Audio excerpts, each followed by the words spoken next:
Just 9 seconds.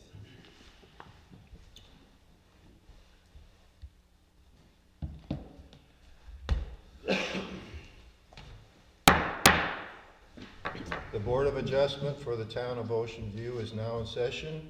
Please stand for the Pledge of Allegiance.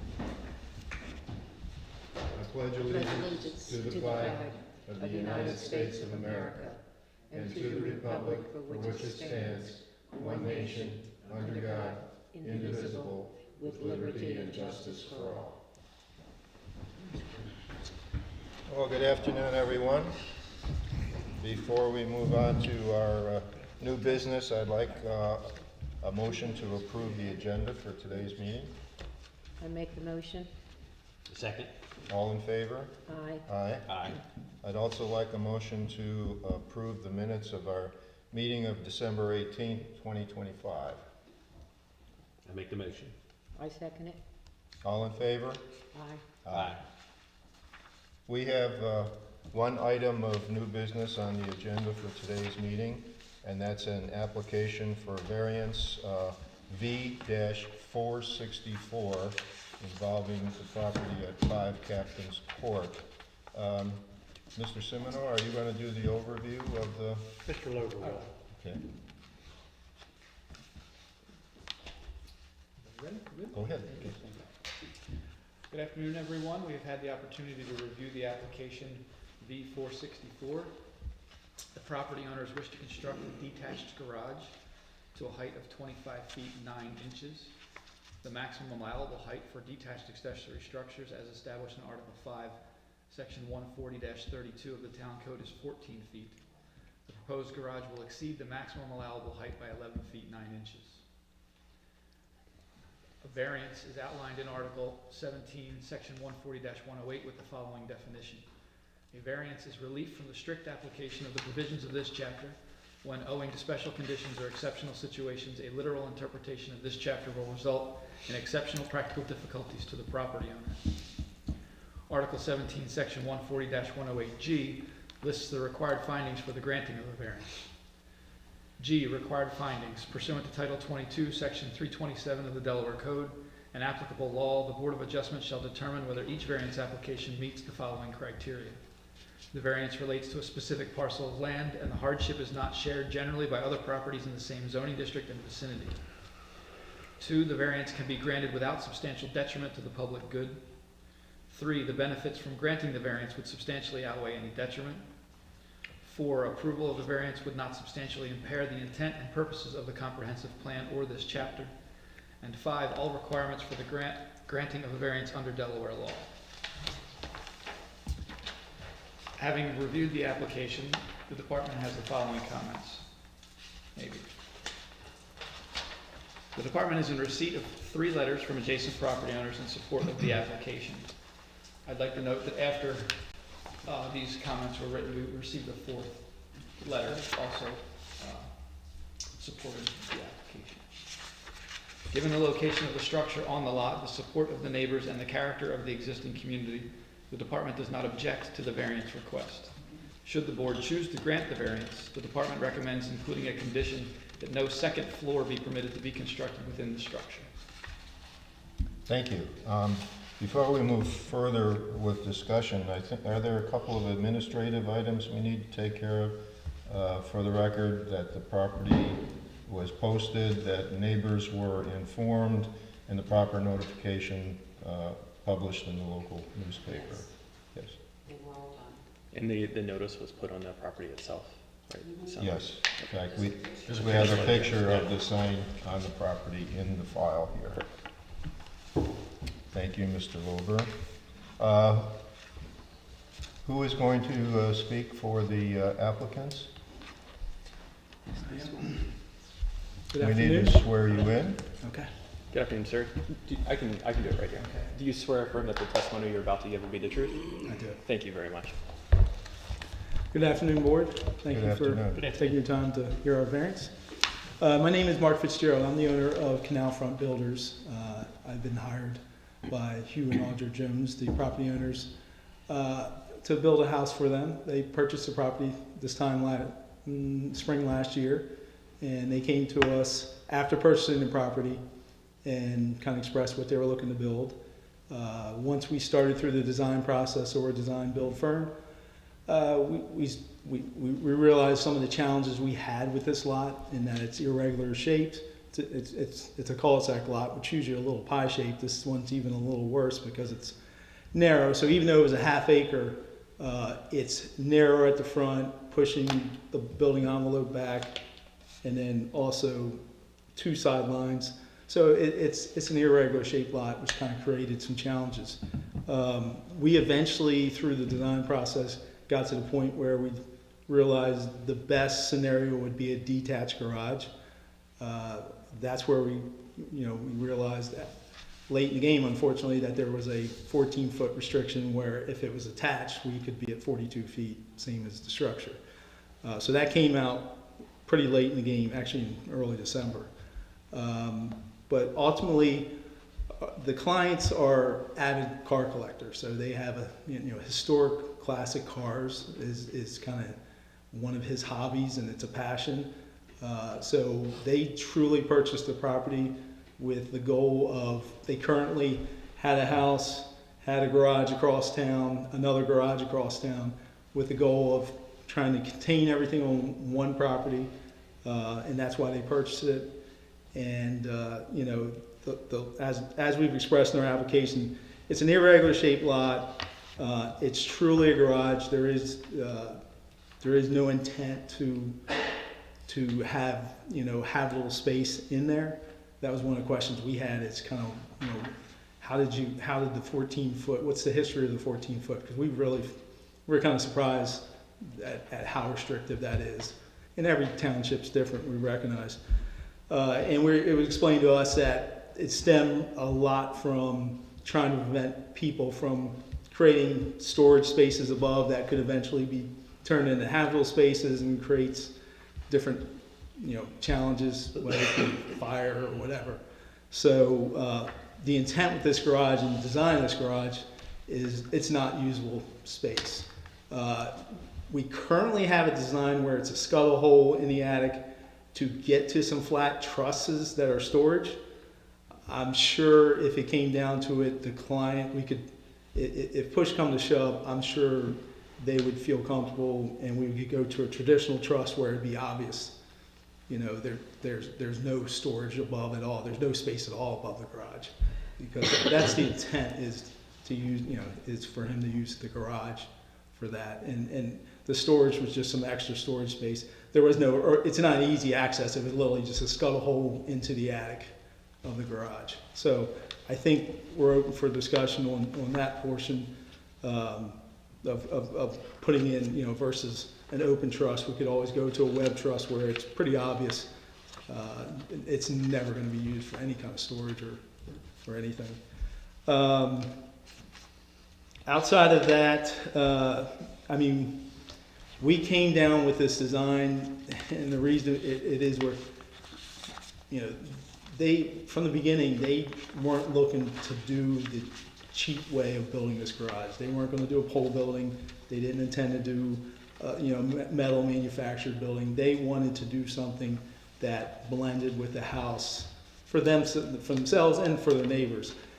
So they didn't go the cheap route. They kind of designed it to blend in with the house, be a complement to the house, and that's kind of the roof pitch lends itself to the same roof pitch as the house. It scales pretty well with the house, and that's kind of where we ended up with this design on that.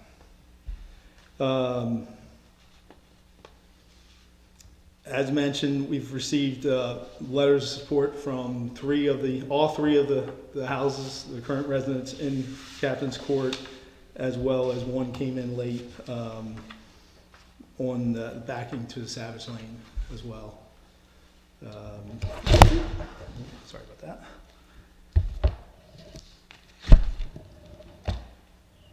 I think that's all I have right off the bat. I guess I'm sure you have some questions. I have one quick one. Is there a homeowners association for this?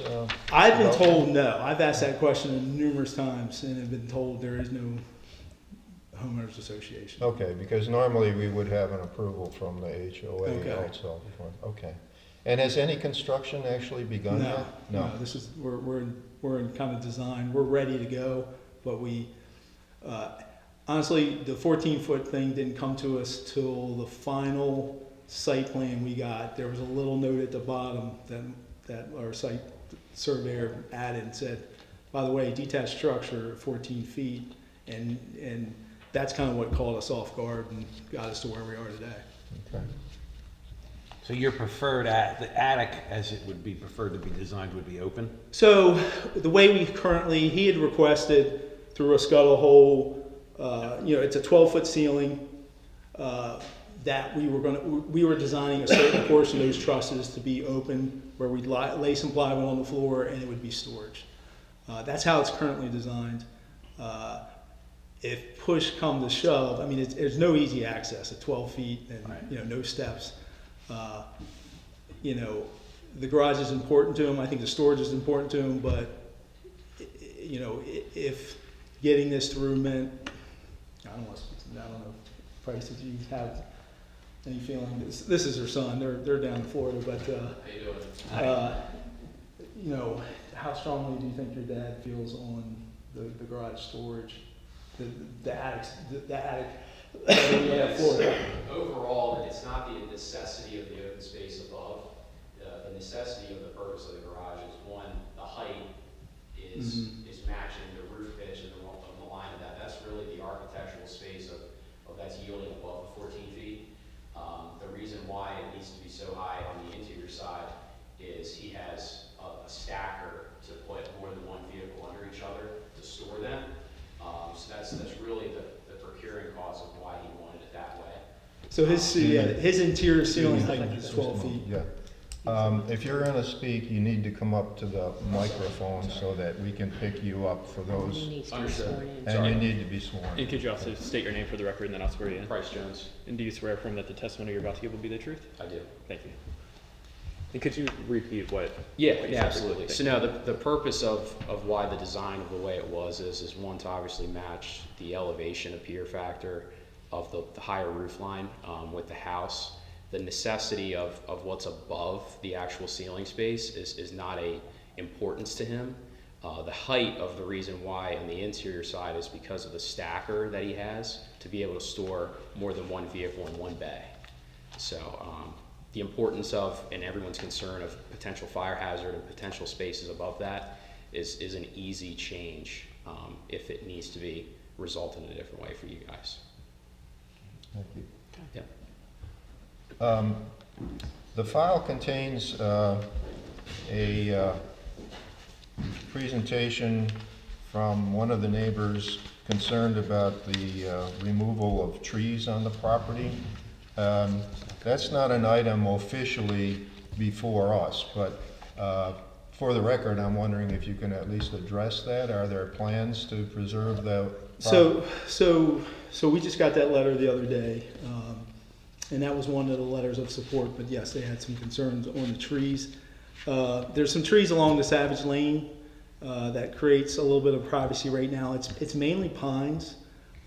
Some of them are saplings, on the smaller side, and some of them, there's probably a couple of them that are a little larger, but most of them are smaller, and it's not consistent. So it would be our client's preference to remove those trees. They eventually want to put up a fence, and then it also then come back and drop in some significant landscaping to create the buffer. They want the buffer as well. I don't think they prefer to keep the existing buffer that's there now. They would rather recreate something that's more uniform and eventually something like a green giant or something like that that will over time very quickly create privacy for both them and the neighbor. Thank you. Anything Yes, else? yes. To go back to the structure of the garage. Okay. The storage space. Is there any access to water that in future tenants that would put like an apartment upstairs or anything? Not like that? upstairs. I will tell you, in the design of the garage, and if you've ever been around someone that is this much of a car person, there actually is, in the garage level, there is a toilet and a sink. Okay. And that's for convenience, because he spends a But lot it of would time in the not garage. be, it would not be adaptable to No. make that, Yeah, correct. Is the floor above, would it be engineered strong enough to be No, okay. no.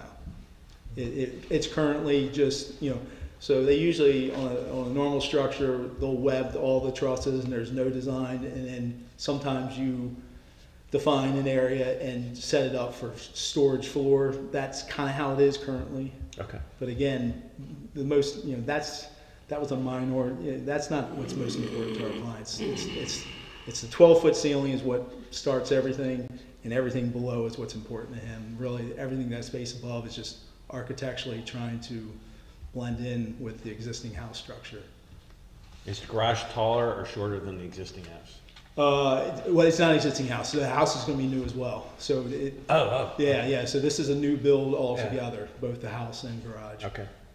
So when it's done, it's Oh hard yeah, to tell from the perspective. there should Yeah. be. I don't know if you guys got. There's a color rendering. Yeah, 3D it's just hard render. to tell in the. So yeah, the house is. I don't know if I had the exact house. I have to look at the plans, but it's significantly taller on the house side than the garage. it's in the. Yeah. Yeah, it was just hard to tell from the perspective of this shot. So my bad for not. I'm gonna guess we're in the 36, 37 foot range. It's, Yeah. yeah, so we have it here, I think. He's got the actual plans. Okay. Yeah, I can barely read it. It's tiny. Any other questions from the board? Is it, I think we had mentioned this before, is it within the board's purview to say, conditional variance based on the commitment to reestablish the buffer and to commit that there would be no residential unit ever built in the top? That would be the Okay. order.